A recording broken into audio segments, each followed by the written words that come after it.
I've heard lots of different opinions and thoughts regarding the record rainfall in LA this spring. We've had heavy rainfall in the past, but to everyone back home that I spoke to, this time seemed to be different.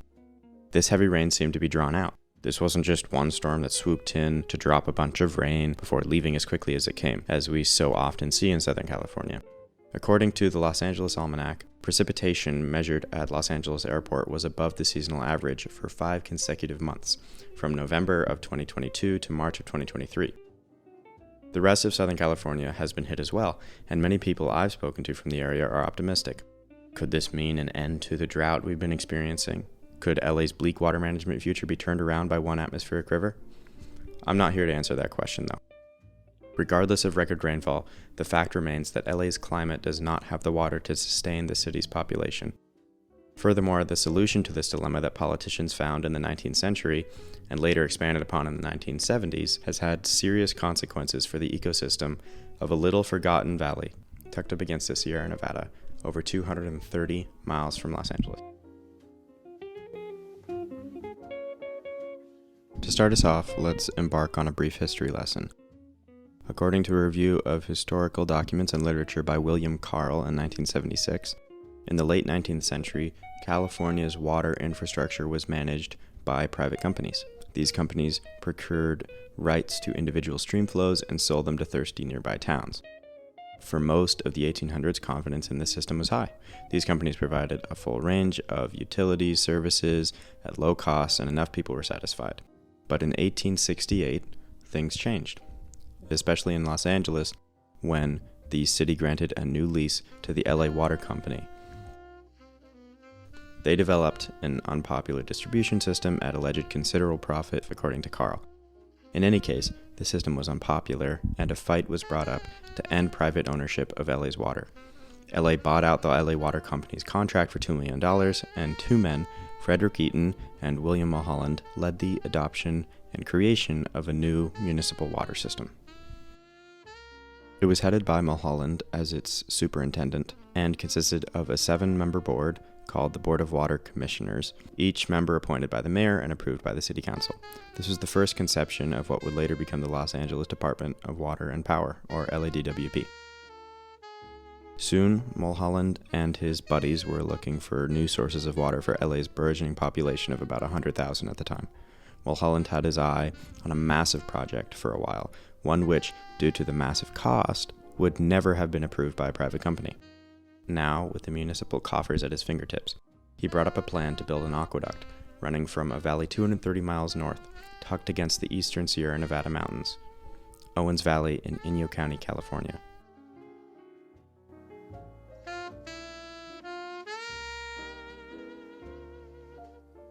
Owens Valley is described in a DOA study by Danskin, published in 1995, as a semi-arid to arid high desert rangeland, surrounded by the jagged Sierra Nevada mountains, which rise 9,000 feet above the valley floor. The valley floor itself is about 3,500 to 4,500 feet above sea level. Its major trunk stream is the Owens River, which runs southward through the valley. Tributaries from the eastern face of the Sierra Nevada have formed extensive alluvial fans along the west side of the valley, forming alluvial aprons that extend eastward toward the center of the valley. An incongruence on the valley floor due to the solitary nature of the Owens River's eastern tributaries causes the river to trend toward the east side of the valley. The valley's climate is greatly influenced by the mountains that surround it. Precipitation derived from the moist air masses originating in the Pacific Ocean move eastward and drop rain and snow on the Sierra Nevada. In the spring and summer, rain and snowmelt travel through a dense network of tributary streams into the valley's watershed to bring life to the valley floor. Average precipitation is much higher in the high, cool mountains, around 30 inches per year, than on the semi-arid valley floor, which gets only a small amount of its own rainfall, closer to an average of 4 inches per year. Evapotranspiration on the valley floor is also understandably high, due to low atmospheric humidity in the valley and high average temperatures, especially in summer months. Evapotranspiration in the basin amounts to a range of 12 to 45 inches of evaporated and transpirated water per year, depending on the type and amount of vegetative cover, while around 50% of precipitation on the valley floor is assumed to evaporate, according to Danskin's study. Due to its dry climate, Owens Valley's ecosystem relies almost completely on Sierra Nevada runoff to replenish the water table. Danskin's study describes how the basin's bedrock surface defines the extent and depth of the valley fill, and, of course, affects the movement and storage of groundwater in the watershed. The bedrock surface is narrow and steep-sided and is responsible for many characteristics of the water table, which is up to hundreds of feet deep at the valley's edge and much less so in the center of the valley. Naturally, we would hope to see shallow groundwater in the center of the valley, especially in spring and summer when Sierra Nevada snowmelt rushes down to replenish the dry valley ecosystem. Before the introduction of the LA Aqueduct, the valley was a closed drainage system. Water that flowed down from the mountains after rains or as snowmelt traveled by tributary streams to the Owens River toward Owens Lake, the natural terminus of the watershed. The Coso Mountain Range at the southern end of the valley prevents down-valley stream flow from Owens Lake, and a layer of impermeable bedrock underneath the Coso Range blocks any significant groundwater outflow through the lower end of the valley. Now, though, it's time to talk about the elephant in the valley, the aqueduct, because the Los Angeles Aqueduct has broken these rules of flow, along with the valley's equilibrium. It now carries an average estimate of 310 million gallons of water every day out of the Owens Valley watershed to Los Angeles, completely powered by gravity. At its intake near the town of Aberdeen, the aqueduct adopts the flow of the Owens River. Danskin's study helpfully defines the river aqueduct system as consisting of a few major points. First, the Owens River from its headwater north in the Long Valley to the intake of the aqueduct. Next, Mono Crater's tunnel and streamflow diverted south from Mono Basin, as well as a collection of reservoirs along the system, designed to regulate flows and store excess water. Of course, last but not least, is the aqueduct itself, from its intake near Aberdeen to the highway reservoirs near Owens Lake. But let's take a breather for a moment, because as we passed Owens Lake on our little tour of the river aqueduct system, you might have noticed something strange. More specifically, you might have asked me why I mentioned a lake at all. Well, I don't see a lake either. And it's here that we come to the most obvious sign of the consequences of the remodification of this watershed. For a moment, let's discuss Owens Lake, the natural and now ignored terminus of the Owens Lake Basin.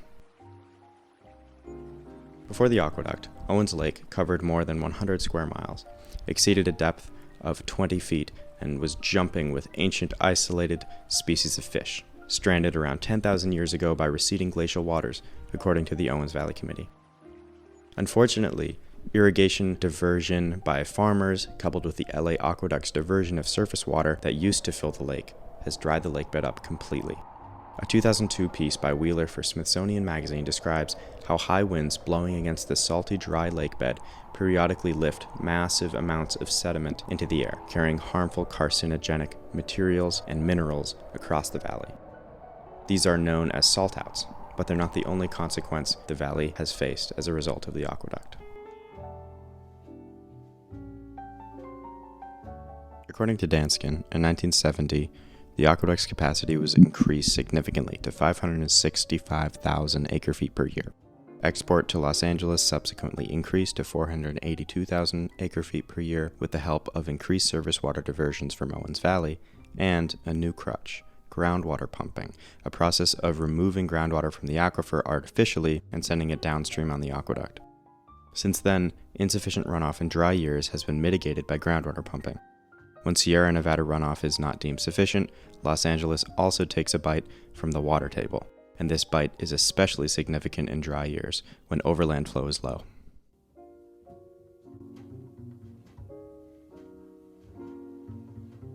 A good example of such dry spells occurred from 1975 to 1980, when the spell was finally broken by a good year of rain. But throughout this period, extensive groundwater pumping was needed to mitigate those overland flow losses. So one way of thinking would lead someone to accept this process as necessary. As LA's population grows and as California's water future seems to grow drier, new ways need to be found to get clean water to LA, but the shocking reality on the ground showed serious consequences to the ecosystem in Owens Valley. A study by Griepentrog and Groeneveld in 1981 revealed a 25 to 100% loss in vegetative cover on 26,000 acres in the region after this intense period of groundwater pumping.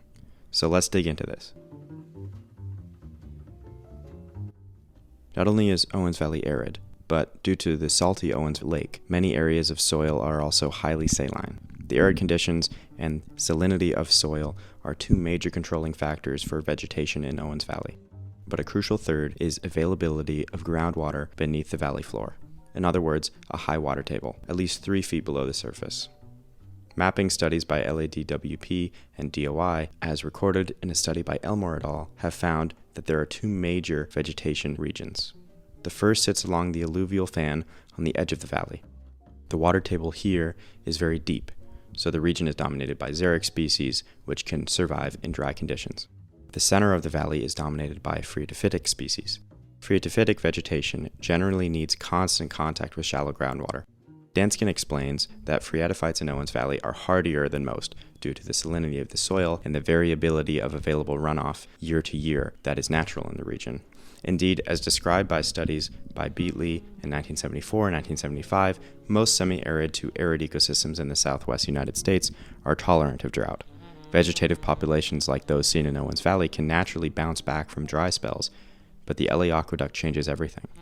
To be more specific, groundwater pumping changes everything. Dansken's 1995 study, along with LADWP monitoring studies provided on their website page, clearly shows that increased groundwater pumping in dry years lowers the water table under the valley floor.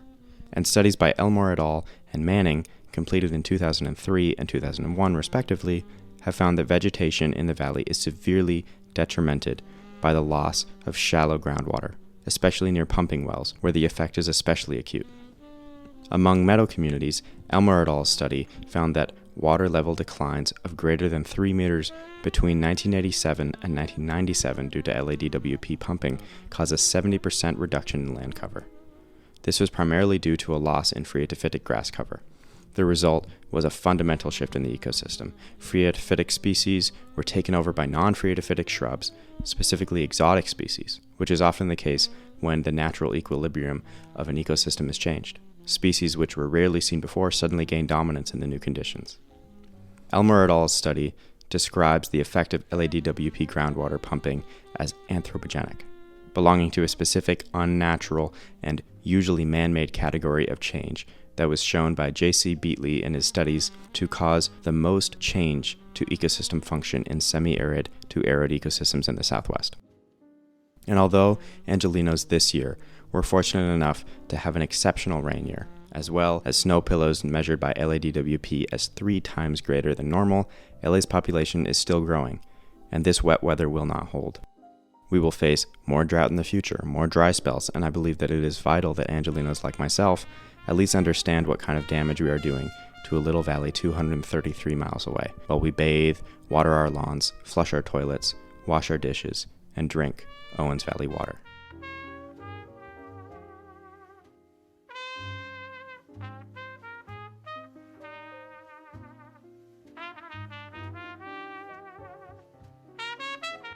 Thank you so much for listening.